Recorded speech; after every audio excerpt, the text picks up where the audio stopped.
नमस्कार प्रशिक्षुओं, आपका बहुत बहुत स्वागत है आपके अपने करंट हेवन के यूट्यूब चैनल पर। साथियों, हम लोग यह क्लास इन्वायरमेंट का देख रहे हैं और आपको पता है एक टॉपिक मैथ का और कुछ दिन इन्वायरमेंट के क्लास चलते हैं। मैथ के लगभग सारे क्लास खत्म हो चुके हैं, लगभग क्या मैक्सिमम क्लास खत्म हो चुके हैं। 2 टॉपिक और बचा है, सिर्फ सीआई बचा है, यानी कि कंपाउंड इंटरेस्ट जिसे हम कहते हैं चक्रवृद्धि ब्याज, और एक बचा है दोस्तों और कोई है चैप्टर, एक और चैप्टर कोई बचा है, मतलब 2, मतलब जो आपका टाइम एंड वर्क है ना, यह बचा हुआ है। सिर्फ यही 2 चैप्टर मैथ में बचे हैं। अगर अभी भी आप नहीं देख रहे हैं तो आप देख लें, बहुत ही इंपॉर्टेंट सेशन होता है साथियों, और आपके जीवन के लिए नहीं, आपके भविष्य के लिए दोस्तों 30 नंबर बहुत ही महत्वपूर्ण है यूपी टेट में लाना। और भविष्य की नज़र से देखा जाए तो 30 क्या 1 नंबर भी बहुत ही महत्वपूर्ण है साथियों। इस कंपटीशन की दुनिया में एक एक नंबर बहुत ही खास होता है। तो यूपी टेट हो चाहे सी टेट हो, उस सब का सब मैथ का पूरा पैकेज प्लेलिस्ट में पड़ा है। हिंदी पूरी खत्म हो गई है ना। हिंदी का टेस्ट चलता है हर 2-2 दिन, मतलब कि एक दिन हिंदी का टेस्ट रात में 9 बजे, एक दिन सीडीपी का टेस्ट रात में 9 बजे। तो आज सीडीपी का टेस्ट रात में 9 बजे होगा साथियों। यह क्लास आपका इन्वायरमेंट का है, तो इसे आप लीजिए और डेली लीजिए। अपने भाइयों को भी बताइए, अपने सगे संबंधियों को भी बताइए, भाई शेयर करिए। अगर आपको अच्छा लगता है तो आप डेली क्लास को लीजिए, ठीक है ना। बशर्ते अगर आपको अच्छा लगता है तो लीजिए, पहले क्लासेस को देख लीजिए अपने अनुसार कि आपको अच्छा लग रहा है, तब आप लीजिए क्लासेस को। साथियों, आज हम पढ़ने वाले हैं आवास। आवास मतलब समझ रहे हो, ये इंपॉर्टेंट है, बहुत ज़्यादा चैप्टर इंपॉर्टेंट है भाई। यह बहुत ही ज़्यादा इंपॉर्टेंट है आपके परीक्षा के पॉइंट ऑफ व्यू से। और यहाँ पर हम लोग सारी चीज़ें आज कन्फ्यूज, मतलब एक टॉपिक में पूरा का पूरा चीज़ें खत्म कर देते हैं हम लोग आज। तो आज हम लोग पूरा पशु पक्षियों का आवास हो चाहे मानव का आवास हो, पूरा आज पढ़ के खत्म करने वाले हैं, ठीक है। तो चलिए स्टार्ट कर लेते हैं हम लोग। दोस्तों, सबसे पहली बात है आवास होता क्या है। आवास साथियों मतलब जहां हम रहते हैं, आप रहते हैं, पशु पक्षी रहते हैं, और अदर जो कि दोस्तों जाति जो कि मतलब जो आपके विदेशेस होते हैं। विदेश में जैसे बात करें कि बर्फ के कुछ लोग ढेरों में रहते हैं, कुछ लोग झाड़ियों के झंझावातों में रहते हैं, मतलब उनका रहने का अलग अलग लोगों का अलग अलग आवास है ना। कुछ जनजातियां हैं जो कि पेड़ के ऊपर रहती हैं, बांस के टीलों में रहती हैं, है ना। तो बहुत सारी चीजें हैं, हम एक एक करके पहले मानव की जनजातियों के बारे में पढ़ेंगे, जाति के बारे में, आवास के बारे में पढ़ेंगे।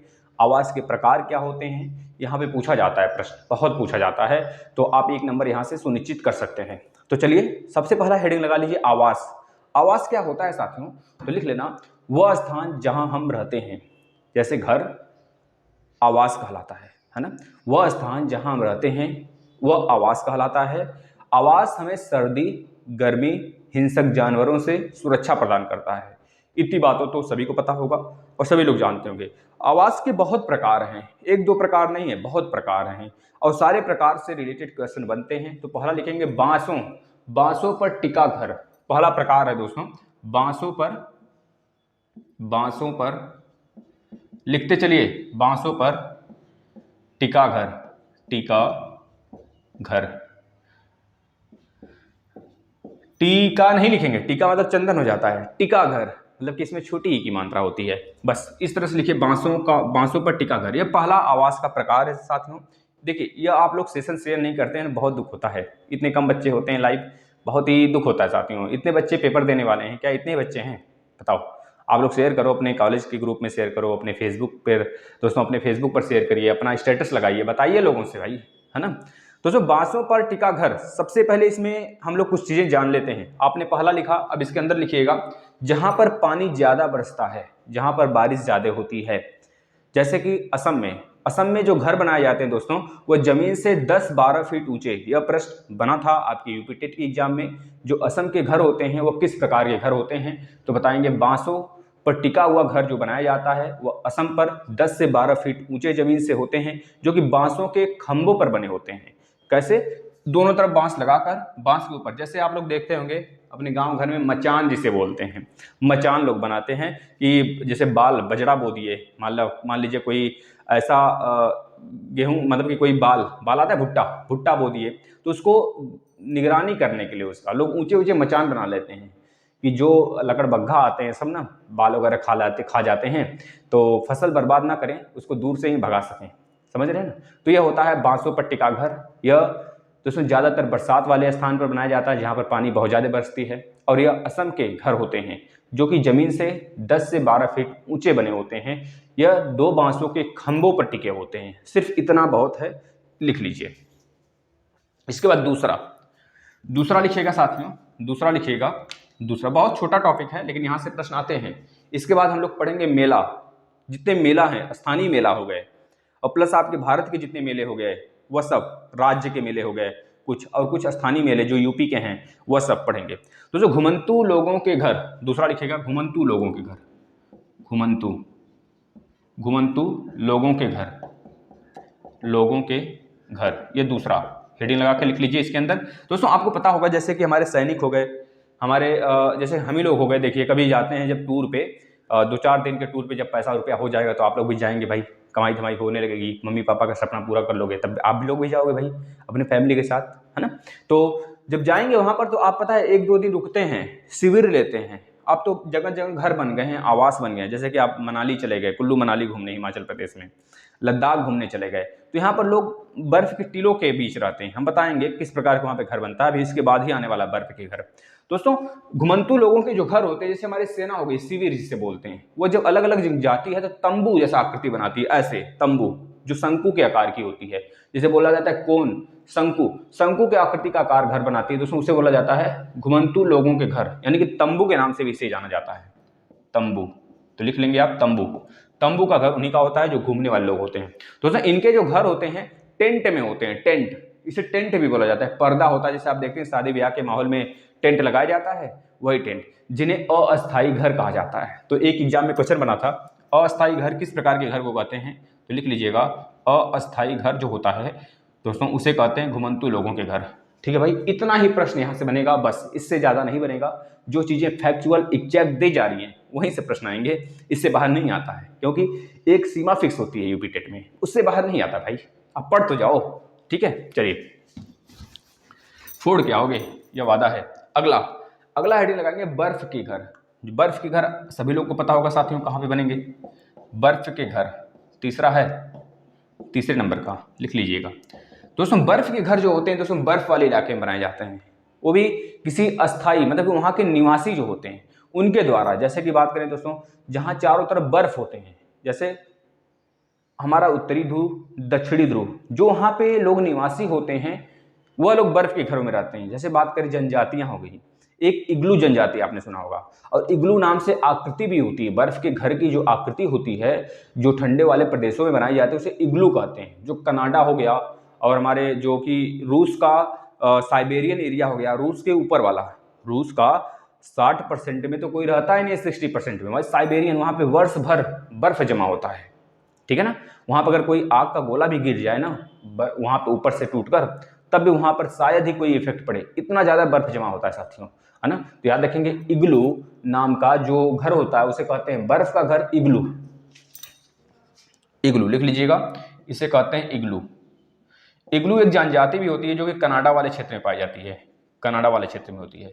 और यह बर्फ की जो घर होता है दोस्तों उसे इग्लू के नाम से भी जानते हैं, याद रखना। जो कि हमारा उत्तरी ध्रुव और दक्षिणी ध्रुव के आसपास जहाँ पे ठंडी पड़ती है उस प्रदेश में यह बर्फ के घर बनाए जाते हैं साथियों। इग्लू दोस्तों याद रखना, यह इसी घर में रहते हैं, या फिर इस पूरे बर्फ के घर को ही इग्लू कहते हैं, जिसके चारों तरफ पूरा बर्फ की आकृति जमी हुई होती है। बस इतना ही प्रश्न यहाँ से बनेंगे। इग्लू किस प्रकार के घर में रहते हैं तो बता देना बर्फ के घर में रहते हैं। बर्फ के घर को क्या कहते हैं तो बता देना इग्लू कहते हैं। अधिकतर किस क्षेत्र में पाया जाता है तो बता देना बर्फीले वाले क्षेत्र में पाए जाते हैं, जहां पर चारों तरफ बर्फ होते हैं। बस फैक्ट है, एग्जैक्ट फैक्ट यहीं से आएगा, डायरेक्ट उत्तर, इससे बाहर नहीं आएगा। हम पढ़ेंगे और कुछ जो पढ़ना होता है, जैसे कि यह फैक्ट है, यह एक टॉपिक है, यहाँ से प्रश्न उठ के आते हैं। बहुत सारे लोग आवाज़ छोड़ के जाते हैं, सोचते हैं बहुत आसान है, तो आसान तो होता है लेकिन उसे पढ़ कर जाओ एक बार नज़र से तो शायद ही छूट गए कोई प्रश्न यहाँ से। चलिए अगला लिखिएगा रेंडियर की खाल का घर। रेंडियर, रेंडियर एक पशु भी होता है साथियों, एक भैंस के आकार का पशु होती है जो कि दक्षिणी अमेरिका में पाया जाता है। रेंडियर, रेंडियर के खाल, रेंडियर के खाल, खाल का घर। उसका खाल होता है ना, जैसे हम लोग अपने यहाँ खुद देख लीजिए, भेड़ जो होते हैं ठंडी के दिनों में उनके बाल छील दिए जाते हैं, है ना, सॉरी गर्मी के दिनों में, गर्मी के दिनों में उनके बाल छील दिए जाते हैं और ठंडी के दिनों में फिर से बाल आ जाते हैं। जो गर्मी के दिनों में बाल छिले हुए होते हैं उसी के कंबल बनाए जाते हैं, स्वेटर्स बनाए जाते हैं, टोपियाँ बनाई जाती हैं। तो ये सब सारी चीज़ें जो हमारे भेड़ के खाल से मिलते हैं। आप भेड़ के खाल देखते होंगे, जो चारावा होते हैं वो चराने आ जाते हैं कभी कभी, तो हमारे तरफ तो आते रहते हैं। अब देखिए ठंडी आ रही है ना, तो वो सब आएंगे लेकर, बहुत सारे भेड़ दूर दूर से आते हैं। तो उनसे पूछोगे कहाँ से आ रहे हो भैया ना, तो बताएंगे हम लद्दाख से आ रहे हैं, हम जम्मू कश्मीर से आ रहे हैं। इस तरह के लोग बताते हैं। और वह लोग कम से कम 1-1, 6-6 महीने बाहर रहते हैं। वही अगर उसी से उन लोग का खर्चा चलता है। बीच में कभी मान लीजिए ऐसा कुछ हो गया, पैसे की कमी हो गई, तो एक को उठाकर बेच देते हैं, पैसे आ जाता है।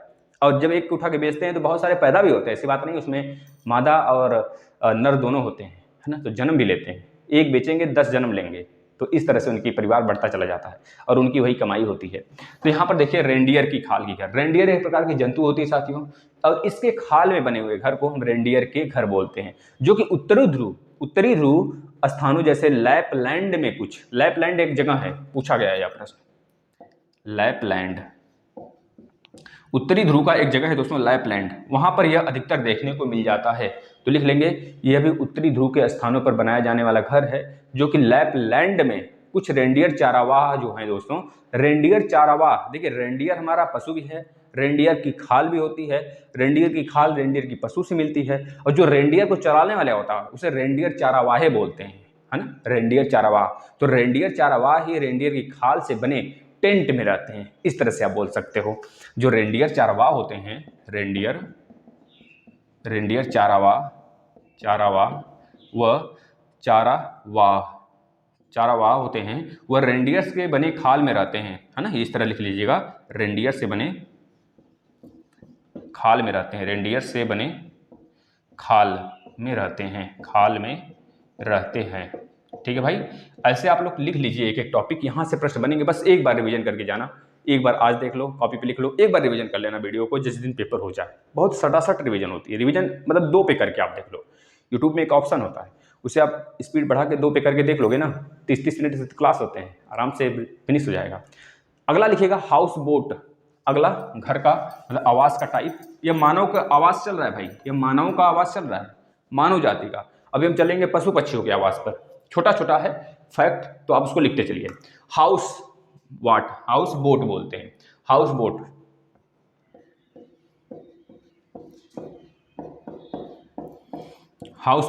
भाई, ये क्या होता है हाउस बोट भी एक प्रकार का आवास है साथियों, यह नाव पर बनाया जाता है। लिख लीजिए भाई, जो चीज बोल रहे हैं उसको लिखिए आप, ये नाव पर बनाए जाते हैं, नाव जो नाव होती है ना, उस पर बनाए जाते हैं। यह मकान ऐसे मकान हैं जो नाव पर बनाए जाते हैं, बोट पर बनाए जाते हैं। ऐसे घर अधिकतर हमें जम्मू कश्मीर में देखने को मिलते हैं, याद रखना, है ना, जम्मू कश्मीर फिर से आ गया। तो जम्मू कश्मीर में किस प्रकार के घर हमको देखने को मिलते हैं, तो याद रखना, अगर उसमें हमको दोस्तों बर्फीले घर नहीं दिए होते हैं, बर्फ के घर नहीं दिए होते हैं ऑप्शन में, तो यह ढूंढ लेना, हाउस बोट। तो हाउस बोट, नौका दौड़ एक प्रकार की दोस्तों आपका कह लीजिए कि एक प्रकार का मतलब हम लोग का केरल में, जो दक्षिण भारत के लोग हैं वहाँ का पर्व भी एक है नौका दौड़, जो कि केरल में मनाया जाता है ना। तो याद रखिएगा, पर्व पढ़ाएंगे, इसके बाद ही मेला स्टार्ट होगा।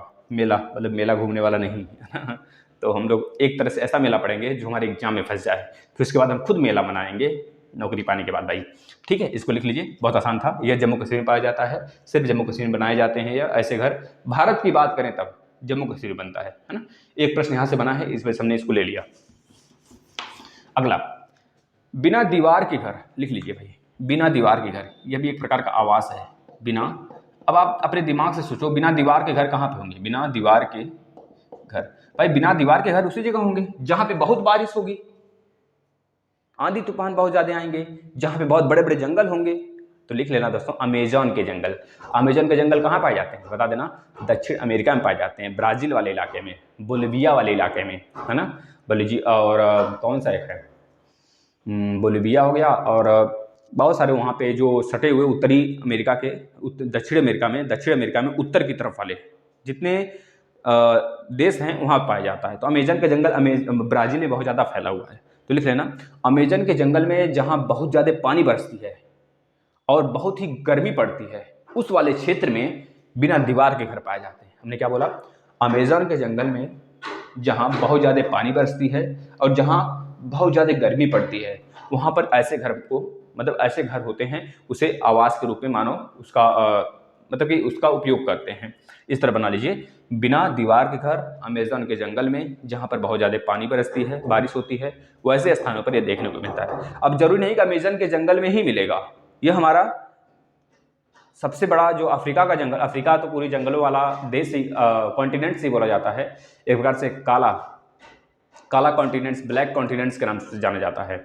और सबसे गरीब कॉन्टिनेंट्स भी आपका भी महादेश, गरीब महादेश के नाम से भी अफ्रीका को जाना जाता है। दोस्तों अगर आप लोग कॉन्टिनेंट पढ़ना चाहते हैं, एक एक कॉन्टिनेंट को मात्र 15-20 मिनट में पढ़ना चाहते हैं, तो हमने पूरा प्लेलिस्ट बना रखा है कॉन्टिनेंट वाइज, 6 के 6 कॉन्टिनेंट्स आप पढ़ सकते हैं आकर। वैसे तो अब 8 कॉन्टिनेंट्स हो गए हैं, 7वां तो मान लीजिए, 7वां हमको जो आपका अंटार्कटिका महाद्वीप है, इसमें कुछ फैक्ट नहीं है, लेकिन हमने 7 के 6 कॉन्टिनेंट्स आपको पढ़ा दिए हैं। एशिया, यूरोप, अफ्रीका, उत्तरी अमेरिका, दक्षिणी अमेरिका, ऑस्ट्रेलिया, ये बहुत ज़्यादा यहाँ से प्रश्न आते हैं। तो सीधा फैक्ट भाई, लूसेंट का फैक्ट है वो, आकर आप पढ़ जाओ। तो लिख लिए, बिना दीवार के घर कहाँ मिलेंगे, जहाँ पे बहुत ज़्यादा बारिश होंगी, और यह अमेज़न के जंगल में मिलता है। भाई यही पूछा गया था कि अमेज़न के जंगल में किस प्रकार के आवास मिलते हैं, पाए जाते हैं, तो बता देना बिना दीवार के घर वाले आवास वहाँ पे पाए जाते हैं। भाई चलिए, अरे देखो भाई, ढीले ना पढ़ो, बस शेयर कर देना, बस एक ही उम्मीद तो है, बस आप लोग हमारे उम्मीद हो और हम आप लोग के। तो याद रखना, हम तो अपनी बातों पर खरे उतर जाते हैं, लेकिन आप लोग नहीं करते हो, शेयर नहीं करते हो भाई, संख्याएं बहुत कम होती हैं। किसी ने तो वादा भी किया था, सर कुछ ही दिन में, 4 से 5 दिन में हम आपके 500 लाइव लाएंगे बच्चे, लेकिन नहीं आए। खैर वो तो भूल गए, लेकिन हम नहीं भूले अपना वचन। भैया ठीक लीजिए, वचन तभी जाएगा खाली जब ये जान जाएगा खाली, ठीक है ना भाई, तभी। चलो, नकदम घर बहुत ही इंपॉर्टेंट है, नकदम, यही इंपॉर्टेंट है, नकदम घर दोस्तों, ये कहाँ होता है, अफ्रीका के उत्तरी घाना राज्य में पाया जाता है, लिख लेना, अफ्रीका के उत्तरी घाना राज्य में बने होते हैं, राज्य में बनाया जाता है, पाए जाते हैं, वहाँ पर में पाया जाता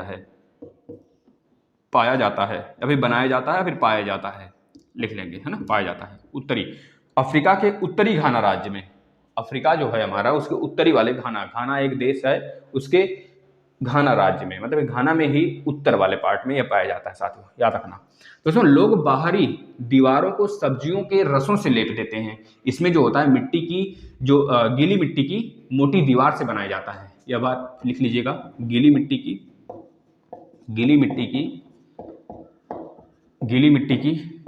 मोटी दीवार से इसे बनाया जाता है।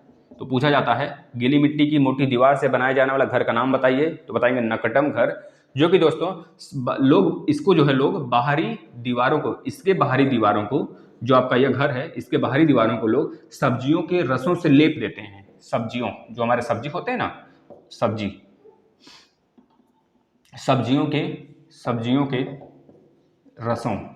के रसों से लेप देते हैं। लेपना का पता समझ रहे हो ना, पूरा उसके तरफ पूरा एक तरह से लिपा पोती कर देना, समझ रहे हो ना, कि भाई हम लोग के यहाँ फंक्शन भी होते हैं, पर्व भी होता है, जिसे कहते हैं, जिसमें गोबर वगैरह लगाए जाते हैं, जो गाय के गोबर होते हैं, घर के चारों तरफ लगाकर गोठा जाता है, तो उसी प्रकार की लेपिंग होती है इसमें, है ना। चलिए,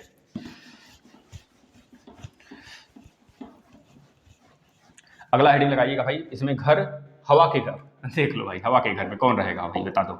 हवा के घर, हवा में रहता है यार, हवा का घर दोस्तों मोस्ट इंपॉर्टेंट है, लिख लेना। बस एक बात इसमें याद करना है, बाढ़ तथा भूकंप प्रभावित क्षेत्रों में बनाए जाते हैं। या कहाँ बनाए जाते हैं, बाढ़ तथा भूकंप प्रभावित क्षेत्रों में बनाए जाते हैं, या पाए जाते हैं, लिख लीजिएगा बस, ठीक है ना। अब इसके बाद तैरता हुआ घर, भाई देख लो, यहाँ पर अलग अलग प्रकार के घर मिलेंगे आपको। तैरता हुआ घर लिखते चलिए, तैरता हुआ घर, ये दोस्तों कहाँ पाया जाता है, तो लिख लेना, तैरता हुआ घर जो है दोस्तों चीन में पाया जाता है। चीन, भाई चीन में क्यों पाया जाता है, तो लिखना दोस्तों, चीन में ही पाया जाता है। ये तैरता हुआ घर चीन में पाया जाता है। जो चीन के लोग होते हैं दोस्तों, चीन में बहुत से लोग नाव पर बने घरों में रहते हैं, मतलब नाव पर बनाया गया या फिर बने हुए लिख लीजिए, बने हुए घरों में रहते हैं, घरों में रहते हैं जो नाव पे बनाया जाता है, इस वजह से उसे तैरता हुआ घर बोलते हैं। जैसे आप देखते होंगे अपने भारत में मतलब कि जो दोस्तों केरल वाला राज्य है, केरल हो गया, तमिलनाडु हो गया, वहाँ पे लोग नाव का घर बनाते हैं, बहुत ही अच्छा लगता है।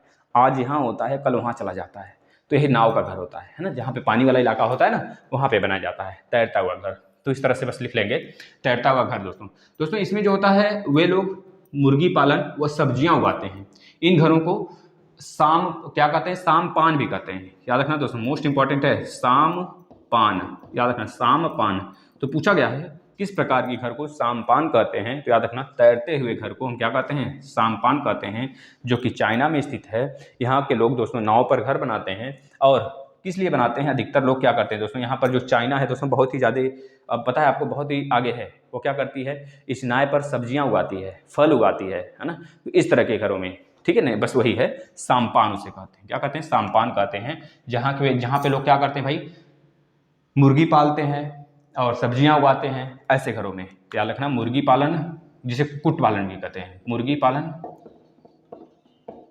और सब्जियां उगाना, यह दो काम करता है चाइना। सब्जियों को उगाने का काम करता है भाई। इतने प्रकार के घर हो गए। आगे चलते हैं और देख लें कच्चा घर। सभी लोग ने देखा होगा कच्चा घर भाई। लिखते चलिए, आप लोग स्क्रीनशॉट ले लीजिए, लेना हो तो, नहीं तो लिखते चलेंगे, ठीक है ना। चलिए अब एक लिखिएगा कच्चा घर पक्का घर, दोनों इसी जगह।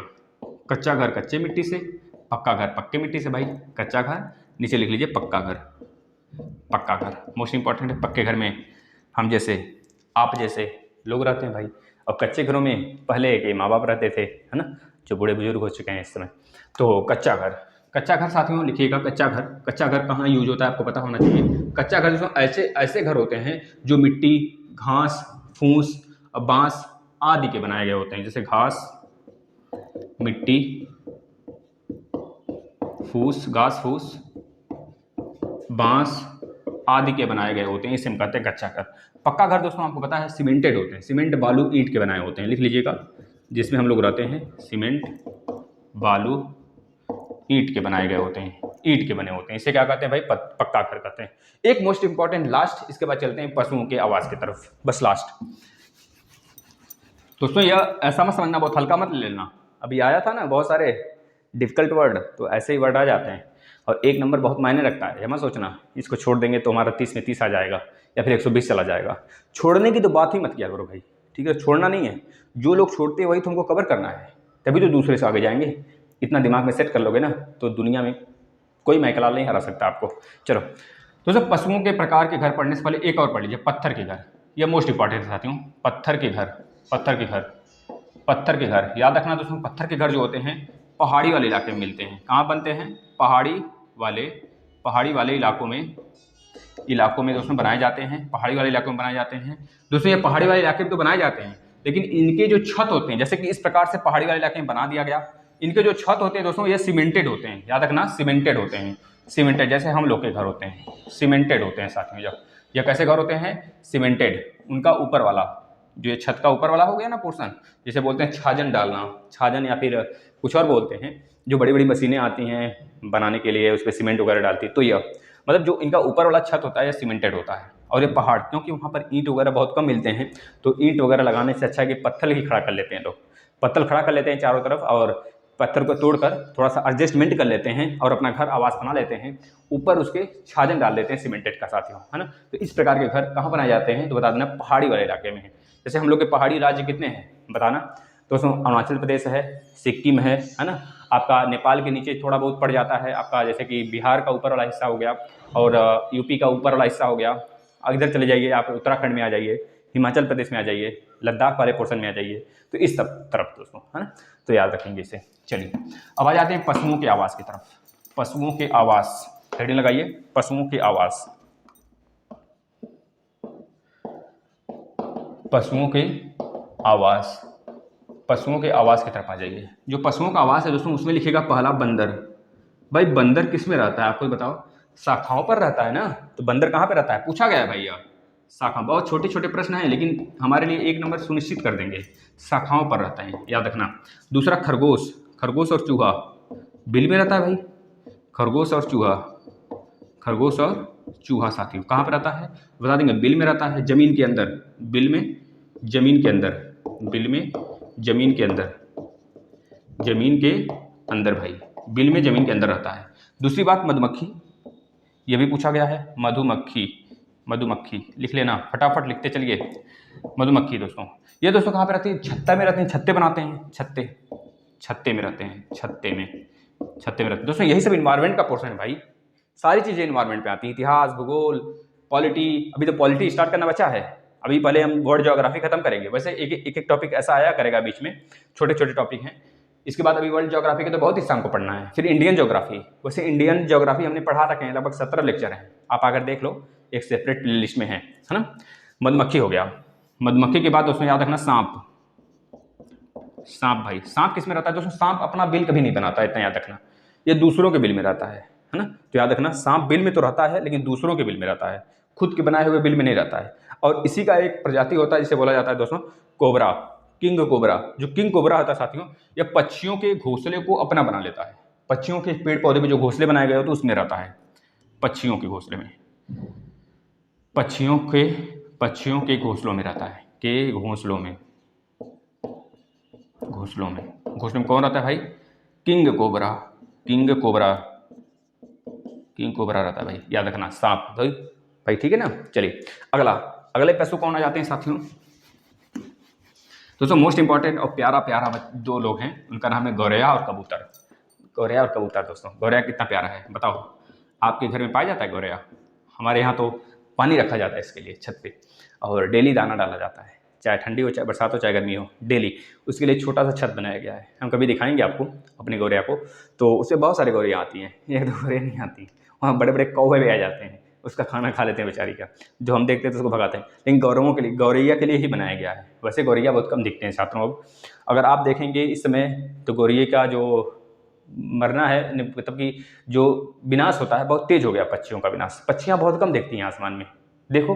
नहीं तो पहले क्या था, आज से 4-5 साल पहले ही देख लो, चहचहाती हुई, लहलाती हुई झुंड में दोस्तों बगुले जाया करते थे। अब बताओ दिखते हैं बगुले झुंड में? नहीं ना, क्योंकि पता है ना, जो हमारे कह लीजिए कि जो जानवर हो गए, जो मांसाहारी जानवर, मतलब जो मर जाते थे जानवर, जैसे गाय हो गया, पशु हो गया, बकरी हो गई, भैंस हो गई, तो इनको दोस्तों लोग दूध निकालने के लिए एक दवा आती है, उसको डाल देते हैं। जब ये पशु पक्षियाँ मर जाते हैं तो इनको दोस्तों आपको पता है बाज हो गए, चील हो गए, सब खाते हैं, और इसमें जब दवाई मिली हुई होती है तो उसको खाकर अपना जान मृत्यु हो जाती है उनकी, समझ रहे हैं ना, उनकी प्रजाति नहीं बढ़ पाती है। तो यही सब कारण है, और आगे विनाश तो निश्चित है। जब पशु पक्षियों के विनाश हो गए, कीड़े मकोड़े के विनाश हो जाएंगे, समझ लेना जिस दिन कुत्ते गली में नहीं दिखाई देंगे उस दिन मानव का अंत निश्चित है, बहुत पास आ गया है, समझ लेना साथियों। अंत तो निश्चित है ही, अब इतनी जल्दी हो जाए अंत ये कोई नहीं सोचता है, होगा निश्चित है, क्योंकि पृथ्वी बनी है तो पृथ्वी पलटना यह कुदरत में लिख दिया है दोस्तों, पृथ्वी जरूर पलटेगी और बदलना निश्चित है, यह कुदरत का खेल है, एक प्रकार से चक्र है, चलेगा नहीं तो फिर आगे बढ़ेगा नहीं कोई चीज़, है ना। गौरैया हो गया, कबूतर हो गया, तो उसके पहले हम लोग थोड़ा जाओ पा लिया जाए, तो भाई मस्ती उस्ती कर लें उसके पहले, समझ रहे हो ना, शादी ब्याह भी जरूरी है भाई, सारी चीज़ें जरूरी हैं, तो सब चीज़ होगा समय से। गौरैया कबूतर, गौरैया कबूतर दोस्तों किस में रहते हैं, ये आईने के पीछे, आईने के पीछे रहते हैं, याद रखना साथियों। और कहाँ घर बना लेते हैं, जैसे अलमारी के पीछे, आपने देखा होगा अलमारी के पीछे छाजन पर, अलमारी के पीछे दोस्तों ऊपर, पीछे भी ऊपर भी लिख लेना, दोनों तरफ यह ऑप्शन आया था। इसके बाद छाजन, जो छाजन होते हैं घर में, छाजन घर में छोटे छोटे जो छाजन निकले होते हैं वहाँ पर बना लेते हैं, तो यह चीज़ हो गए। अक्सर जो गौरैया होते हैं दोस्तों घरों में घर बनाते हैं, घरों में अपना मतलब पक्के घरों में घर बनाते हैं, मतलब पक्के घरों के घर बनाते हैं नहीं, हम लोग के जो घर होते हैं उसमें कहीं देखेंगे छोटा सा छाजन निकला है तो वहाँ बना लेंगे, है ना, और थोड़ा सा टाँड़ होता है घर में ना, तो वहाँ पर आकर बना लेते हैं, बहुत प्यारे होते हैं भाई, है ना। तो यह हो गया।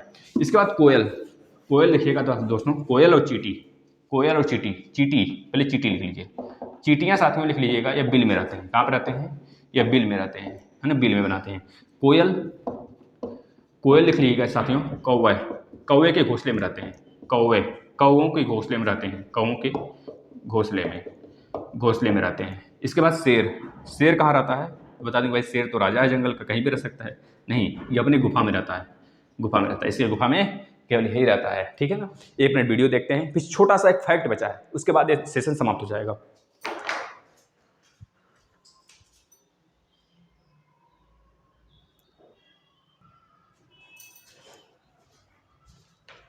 साथियों बस मुख्य तथ्य बचे हैं, उसको लिख लीजिएगा इस टॉपिक से जो आपके एग्जाम में आते हैं। मुख्य तथ्य, बस 5 मिनट और, मुश्किल से 5 मिनट। मुख्य तथ्य साथियों आप बस शेयर कर देना, हम आपको फुल गारंटी देते हैं कि एक भी टॉपिक नहीं छूटेगा जहां से प्रश्न आते हैं। 30 नंबर के प्रश्न आते हैं, 60 टॉपिक देखे जाएंगे। क्या 2 टॉपिक से एक भी प्रश्न नहीं आ सकता? आएगा, निश्चित आएगा। इतना दे देंगे ना, सुपर टेट भी उड़ाओगे आप, देख लेना। बस पढ़ लेना। जो यह इन्वायरमेंट क्लास हैं और जो आपके हिंदी के क्लास हैं, यह तो अनेकों एग्जाम में आएंगे। एक एग्जाम में नहीं, सीडीपी केवल आपका सीडीपी हो गया, हिंदी हो गया, और जो इन्वायरमेंट पढ़ा रहे हैं साथियों यह हो गया। मैथ तो जहाँ पे आता है वहाँ पे आता ही है, हर जगह मैथ इंपॉर्टेंट है, मैथ पूरा खत्म हो गया है। लेकिन ये तीनों चैप्टर जो हम पढ़ा रहे हैं, तीनों सिलेबस, तीनों टॉपिक, यह आपके सुपर टेट तक काम आएगा। इतना लिख कर जाना दोस्तों, लिख लेना, दिमाग में कहीं भी लिख लेना, यहाँ से आएंगे प्रश्न। दोस्तों सबसे पहली बात इससे मुख्य तथ्य में लिखना, मनाली जो कुल्लू मनाली है जो हिमाचल प्रदेश की तरफ, तो कुल्लू मनाली में पत्थर या लकड़ी के घर बनाए जाते हैं। फैक्ट है, लिख लीजिए, पूछा गया है डायरेक्ट। हिमाचल प्रदेश का जो मनाली है, कुल्लू मनाली, वहाँ पर जो घर बनाए जाते हैं, किसके बनाए जाते हैं? तो लिख लेना, पत्थर या फिर लकड़ी के घर बनाए जाते हैं, लिख लिए। अगला, राजस्थान में मिट्टी के घर होते हैं, लेकिन छोटे पतले पतले दीवारों के नहीं होते हैं। राजस्थान में मिट्टी के घर बनाए जाते हैं, इनकी दीवार जो होती है साथियों मोटे मोटे होते हैं, और छत जो होते हैं कटीले होते हैं, कटीले झाड़ियों की छत बने होते हैं। जैसे पहले क्या होता था, खुरपा वाला घर बनाया जाता था, पपड़ी क्या बोलते थे भाई, जो मिट्टी का घर, मिट्टी का होता था ना, मिट्टी का ऊपर रखा गया होता है। हम लोग के यहाँ भी था भाई, अभी कुछ ही कह लीजिए कि अभी 4-5-6 साल हुए हैं हम लोग को थोड़ा सा घर बने हुए। लेकिन यह इस प्रकार के ऐसे खपड़ाइल वाला, हाँ याद आ गया, खपड़ाइल वाला आज भी है गाँव में, आज भी गाँव में है घर भैया, ऐसी बात नहीं है। ये घर हैं और बहुत ही नाम, इसके बहुत नाम होते हैं साथियों। कभी एक दिन ऐसा आएगा ना, इसे म्यूजियम में रखा जाएगा, समझ रहे हो ना, क्योंकि हर जगह पक्के घर हमको देखने को मिलेंगे। सरकार भी एक पहल चलाई रही है, आवास योजना, सबको आवास दे रही है, पक्के घर, एक रूम, है ना। तो यह राजस्थान में खपड़ाइल के घर बनाए जाते हैं, उस पर कटीले होते हैं, कटीले झाड़ियाँ रखी जाती हैं, और मिट्टी के जो घर बनाए जाते हैं मोटे मोटे दीवारों के, अधिकतर राजस्थान में देखने को मिलते हैं भाई। इसके बाद कलचिड़ी दोस्तों एक चिड़ी है, इसे बोला जाता है इंडियन रॉबिन। क्या बोला जाता है? इंडियन रॉबिन, कलचिड़ी साथियों, कलचिड़ी लिख लीजिएगा, इसे इंडियन रॉबिन बोला जाता है, इंडियन रॉबिन के नाम से जाना जाता है साथियों। दोस्तों यह जो होता है इंडियन रॉबिन, पत्थरों के बीच घोंसला बनाती है। पत्थरों के बीच घोंसला बनाने वाली चिड़िया का नाम बताइए, तो बोलेंगे कलचिड़ी या फिर इंडियन रॉबिन। यह घोंसला दोस्तों घास से बनाती है। कहाँ पर? पत्थरों के बीच में, सोच लो, पत्थरों के बीच में घास से बनाती है। इसके बाद अगला फैक्ट, कौवे के घोंसले में लोहे की तार, लकड़ी की शाखाएं होती हैं। यह भी पूछा गया है, कौवे के घोंसले में कौन सा मेटल होता है? तो लिख लेना, लोहे की तार होती है और लकड़ी की शाखाएं होती हैं। भैया इतना लपेट देती है ना, तो उसको छुड़ा पाना थोड़ा सा झंझावात हो जाता है। कभी देखना, जिस घोंसले, वैसे घोंसले को मत उतारना जहाँ पे रहते हैं कौवे या फिर गौरैया, जब वो चली जाती होंगी तो देखना कितने उलझाए होते हैं। ऐसे एक चीज़ें लेके आती हैं, हम तो देखे हैं अपनी आंखों से बनाते हुए, मतलब पूरा नहीं, 1 आध घंटे तक हमने देखा है। वो जाती थी दूर से, 2 गौरैया थी, एक मादा एक नर, है ना। वैसे जो घोंसला बनाते हैं वह नर ही बनाते हैं, है ना। मादा अंदर बैठी रहती थी, नर जाता है, लेके आता है, सामान देता है, और मादा उसे सजोती है। फिर इसके बाद दोनों का मिलन होता है, फिर बच्चे होते हैं, ये सारी चीज़ें उसमें होती हैं भाई, है ना। तो कौवे के घोंसले का जो होता है दोस्तों, वो लोहे के तार और लकड़ी के शाखाओं से बनी हुई होती हैं। इसके बाद अगला लिखिएगा, शक्कर खोरा एक चिड़िया है दोस्तों, शक्कर खोरा। आप लोग शायद ही सुने होंगे, हम भी नहीं सुने हैं भाई, शक्कर खोरा, लेकिन पढ़े हैं, इस वजह से जानते हैं थोड़ा सा। आप लोग भी पढ़ लेंगे तो जान जाएंगे। शक्कर खोरा दोस्तों यह अपना लटकता हुआ घोंसला बनाता है। लटकता हुआ घोंसला बनाने वाली चिड़िया का नाम बताइए, तो शक्कर खोरा, याद रखना, शक्कर खोरा। ठुक ठुक ठुक ठुक ठुक ठुक करता है ना, वो वाला नहीं है, वैसा ही होता है अभी। इसका खुर बहुत लंबा होता है, इसी वजह से शक्कर खोरा कहते हैं इसे। इसके बाद दर्जिन चिड़िया, याद रखना, दर्जिन चिड़िया, नाम लिख लो, दर्जिन चिड़िया साथियों, दर्जिन चिड़िया, यह मोस्ट इंपॉर्टेंट है साथियों, लिख लीजिएगा। दर्जिन चिड़िया जो होती है साथियों, पत्तों की बनी थैली में अंडे देती है। जो पत्ते वाली थैली होती है ना, पत्तों की बनी थैली में अंडे देने वाली चिड़िया का नाम बताइए, तो लिख देंगे दर्जन चिड़िया। दर्जन चिड़िया साथियों मोस्ट इंपॉर्टेंट है भाई, 1 नंबर ले जाना है यहाँ से में। इसके बाद बसंत गौरी। बसंत गौरी भी एक चिड़िया है साथियों, ये तने में छेद बनाकर अंडे देती है। कौन? बसंत गौरी। बसंत गौरी भाई, इसका नाम ही बसंत गौरी है, याद रखना। इस वजह से बसंत के समय ये ज़्यादा निकलती हैं और ये तने में छेद बनाकर अंडे देती है भाई, कि हमारे अंडे सेफ रहें। सोच लो भाई, प्यार होता है बच्चों से भाई, सबको लगाव होता है, आपके माँ बाप का भी लगाव होगा कि हमारे बच्चे सफल होंगे, लेकिन आप लोग हो बस देख लेते हो, शेयर नहीं करते हो। बताओ भाई, खुद देख लो बस, हम ये चाहते हैं। और दूसरों को, जो आपके सगे संबंधी हैं, बुआ दादी, इनकी भाई है ना रिलेशन, सबको दिखा दो। ये पाख्ता, आपने बहुत सुना होगा पाख्ता। पाख्ता, पाख्ता दोस्तों बहुत आपने सुना होगा पाख्ता। ये भी एक प्रकार की दोस्तों एक कैक्टस के जो कांटे वाले कटीले होते हैं ना, आप देखे होंगे, जिसे हम लोग बेल पत्ता के नाम से जानते हैं। कांटे वाला जो होता है, जिसपे कटीला निकला होता है, कैक्टस बोलते हैं उसे। कैक्टस के कांटों के बीच दोस्तों ये अपना घर या फिर घोंसला बनाती है। जो पाख्ता होती है, छोटी छोटी चिड़िया होती है, छोटी छोटी। फाख्ता या फिर पाख्ता, प ही होता है यहाँ पर, देख लेना, या फिर फ होता है या फिर प होता है, शायद प ही होता है। तो पाख्ता जो होती हैं वो कैक्टस के कांटों के बीच अपना घोंसला बनाती हैं। दोस्तों लिख लेना इसको, यहाँ से प्रश्न बनेंगे। इसके बाद लेह लद्दाख में एक फैक्ट और लास्ट, लेह लद्दाख में घर की निचली मंजिल, लेह लद्दाख में घर की निचली मंजिल में खिड़की नहीं होती भाई। छत बनाने के लिए मोटे तनों के प्रयोग किए जाते हैं। कहाँ पर? लेह लद्दाख में, है ना। मोटे तना, जो पेड़ के तने हो गए, उसके प्रयोग किए जाते हैं। साथ में याद रखना, लेह लद्दाख में घर के निचली खिड़की या फिर निचली मंजिल में खिड़की नहीं होती है। क्यों नहीं होती है आप बता देना, तो इसका कारण है। ठीक, इतनी चीज़ें होंगी जो कि फैक्ट के रूप में था, और यहाँ से प्रश्न बनेंगे, हमारे विद्यार्थी करके आएंगे भाई, है ना। तो चलिए अब मिलेंगे मेला, अगला लेक्चर मेला पे आएगा। लेकिन रात वाला सेशन तो होगा साथियों, याद रखना। रात वाला सेशन कौन सा होगा भाई? इसमें CDP का टेस्ट करने वाले हैं, एक टेस्ट पूरा फुल 30 मार्क्स का, मतलब 30 क्वेश्चन 30 मार्क्स का, है ना। तो चलिए नमस्कार, विदा लेते हैं। बस आप शेयर कर दीजिए। सारे क्लासेस आपको मैथ के, हिंदी के खत्म कर दिए गए हैं, बाकी इन्वायरमेंट के बिल्कुल नज़दीक हम आ गए हैं। आधा लेक्चर आधा कंप्लीट हो चुका है इन्वायरमेंट आपका, है ना। तो इस तरह से चलेंगे, बहुत जल्दी कंप्लीट हो जाएगा सारी चीज़ें। आप लोग बस रिवीजन करते रहिए। 30 नंबर लाना है तो रिवीजन पे ध्यान देना है। रिवीजन एक की होता है सक्सेस का, तो रिवीजन नहीं करेंगे ना आप दीवार पर, कभी हम किसी दिन बताएंगे किस प्रकार से रिवीजन किया जाता है ना। चलिए धन्यवाद।